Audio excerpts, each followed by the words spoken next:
How should we understand forgiveness? In the first book of Dante's Divine Comedy, the author, full of sleep at midlife, abandons the true path and finds himself in a savage forest, walking toward the gates of hell. Entering, he meets people who are suffering terribly in dozens of different ways. And his guide, the great poet Virgil, tells him not to be tempted to pity them. Virgil describes hell as the state in which we cannot receive what we truly need because of how we value what we merely want. Our struggles over forgiveness can be a kind of hell. Today I'm going to share a story, explain what is missing from our gospel, and then offer some practical hints about becoming a forgiving person. The 20th century composer Philip Glass writes that atheism was a way of life in the Jewish family he grew up in. Two of his brothers married non-Jewish women, and half his blood cousins on his father's side were Protestants. And for this reason, it surprised him when he fell in love with a Catholic woman, and the two married in Europe, his father wrote him a brief letter which said this: "You are not allowed to come into the house again." Glass was devastated. He read the letter twice, and then he destroyed it. He wrote, "I wanted it to just disappear." Thus began the long silence between my father and myself. So for 9 years, as his children were born, as he began to finally find success as a musician, the two men did not meet or speak at all. And what makes this so much harder was that they'd always been so close before. Glass's father actually owned a record shop, and that was how he and his son spent hours talking, and he was the one who inspired that deep love of music that Philip Glass had. And then one day, Philip Glass's cousin Norman called and said, "It's time for Ben and Ida to meet their grandchildren." And his cousin made all the arrangements to bring them back to his parents' home. Glass's father, Ben, immediately fell in love with his grandchildren. He was also happy and relieved to see his own son again. Ben said to him, "Hey kid, let's go for a walk." And they walked in silence for the first half a block until he said, "Look, you remember that letter? The one I wrote you? Let's forget it." And that's all they ever said about the matter. That was the whole conversation. 2 weeks later, Glass got a call from his brother telling him that his father had been killed by a car as he walked across the street in downtown Baltimore. So his father never saw a single one of his public concerts, never had a chance to talk to him about what he was doing. 2 years later, he could have attended Einstein on the Beach at the Metropolitan Opera in New York City. After the accident, Glass went with his brother to his father's record store, and there he found that his father had on stock copies of his first album, Music with Changing Parts. The father and his son, they never had a chance to talk about it. So for 9 years, Philip Glass met with his Freudian and the analyst about this until he just gave up trying to understand it. And then many years later, his cousin Norman explained, "When your uncles married non-Jewish women, your mother wouldn't allow them in the house anymore, and Ben was not able to see his brothers in his own home. When you married, it was his chance to get even. It was as if Ben were saying that if he wasn't allowed to see his brothers, he was going to make it so she couldn't see her son. We are the ones who are most harmed when we cannot forgive." Jesus cares intensely about forgiveness. I tried to explain this to the yoga people yesterday. He teaches us to pray, "Forgive us our sins as we forgive those who sin against us." The context of this story matters so much. First, Jesus teaches that unless we become like children, we will never enter the kingdom of heaven. Then Jesus talks about a shepherd who will leave 99 sheep to seek out the one who is lost. And next he gives the instructions that we heard last week, the instructions about being persistent in trying to make amends with people who we think have wronged us. He wants us to address conflict wisely and directly, to structure our lives in ways that lead to apologies, forgiveness, and reconciliation. Now, this is not about abused people having any kind of responsibility to their abusers. In fact, today's Jesus story carefully explains a situation in which the one forgiving has the power and security in the relationship. It all begins when Peter asks if we should forgive as many as 7 times. And you think about it, it's a lot. Like the story last week where I talked about the friend wrecking the surfboard. Imagine that he wrecked the first surfboard and I gave him another one and another one and another one 7 times. That's a lot of forgiveness. But Jesus says, no, that's not enough. We need to forgive 77 times. And then Jesus tells this story, this peculiar story about a king who absolves a slave of all his debt.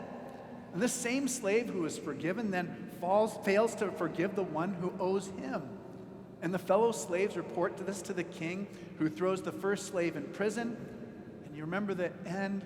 So my heavenly Father will do to you if you do not forgive your brother or sister from the heart. So I want to point out 2 issues that are not immediately obvious from the reading. The first is just to point out that it's Peter who is the one who asks this. And he clearly seems to think of himself as being on the forgiver side of the equation. Do you know what I mean?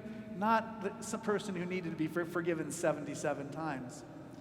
And in just a few chapters of Matthew, we will see how he abandons and denies his friend Jesus. So forgiveness is not an abstract or theoretical or distant matter. We know how badly he is going to feel the need for forgiveness himself. I think many of us, I know that I am, are more sensitive to the harm we suffer than to the harm that we cause. Second, the numbers that Jesus uses in this parable are absolutely extraordinary, and they influence the meaning of the story. It's important to know them in order to understand. The king forgives a debt of 10,000 talents for the first slave. So just some quick background math. A denarius is a day's labor. There are 6,000 denarii in 1 talent. So 10,000 talents is 60 million denarii. That's 60 million days' work, which works out to 165,000 years of work. So human beings, Homo sapiens, we've only been alive for 150,000 years. So there weren't any human beings or Homo sapiens 160,000 years ago. So I thought I would put it into modern numbers. So I calculated what a day's wage might be today, and it comes to $13.2 trillion. So just to give you a sense for what that means, the market cap of Apple Company is $2.735 trillion. So the king forgave his slave to the tune of about 4.8 apples. 4.8 Apple computer companies. And the slave then who doesn't forgive the other slave, that slave is asking to be forgiven for 100 days' work. And 100 days' work is nothing to be laughed at. And according to my calculation, that would be about $22,000. So in short, the king forgives an astronomically large amount, and the slave fails to even forgive a tiny portion of what he received. This reminds us that our way of thinking needs to stretch beyond our own egotism. What we owe God vastly exceeds any amount that others owe to us. We are called not to keep close track of who owes what, but to learn to live and forgive from the heart. My friend Matthew Bolton is an old friend, and he says that what at first seems like a simple technical question, how many times must I forgive, becomes the recognition that this is really about a whole way of life. In our actions and our connections with each other, we create a kind of climate or atmosphere. It can be an atmosphere of love, peace, and mercy, or one of contempt, retribution, and vengeance. In this way, the mercy we give contributes to the atmosphere around us, which in turn helps us to receive mercy and generosity ourselves.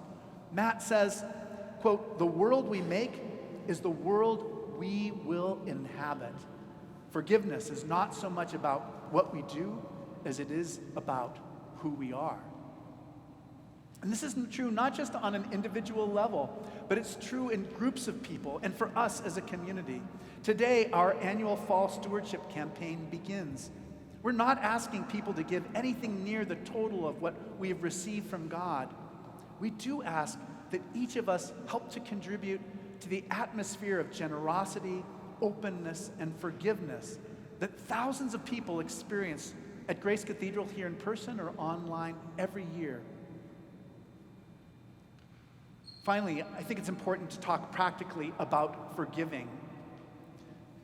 Forgiving is not about accepting someone else's bad behavior or denying that something really hurt us. It does not mean sweeping everything under the rug or just trying to forget painful events.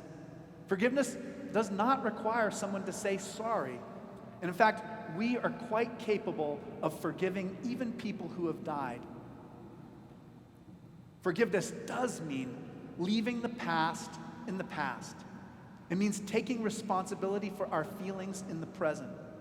The world is not the way we would like it to be. Not everyone will give us the benefit of the doubt or even like us. And we should expect there will always be something to forgive and to be forgiven for. So to succeed at this, it's important not to take things personally. Doing this allows us to have a clearer vision of what other people need. When someone wrongs us, it is a good idea to check in with reliable people so that we can really understand what happened. But at some point, we have to stop blaming other people and take responsibility for our feelings right now. So the problem with blame is that it makes our feelings depend on another person outside of ourselves. It also makes us forget that that person too is one of God's beloved. Those old stories about how often others have wronged us, they can become permanent and they can make us powerless. I have a friend who I've known ever since I've lived in San Francisco. He lives on the street, and he and I stop and talk about once a week. And every time we talk, he tries to tell me about how his ex-wife ruined his life. That's like 8 years of that story. And every time I go into the conversation, I try to tell him the story about how I admire him as a person of immense inner resources, strength, and courage. He's a survivor. We all have to think about the stories that we tell ourselves, the stories that guide our lives. So what does forgiveness look like? It takes many different forms. Many years after his father's death, Philip Glass composed a violin concerto for him. Glass writes, "I knew that he loved the Mendelssohn violin concerto, so I wrote it in a way that he would have liked. In his actual lifetime, I didn't have the knowledge, skill, or inclination to compose such a work, but when I could, I wrote it for him." Do you find yourself in a hell where you are getting what you want, but not what you need? Is there a long silence between you and someone in your life? I pray that all of us will be able to replace the fable that the world tells us, the one that stokes our ego's fear of diminishment. Instead, let us embrace the extravagant story that Jesus tells in so many different ways, that we are trillionaires of the Spirit, that we are children of God. Let us contribute to the new atmosphere of mercy and reconciliation wherever we go. Together, let us learn to forgive from the heart.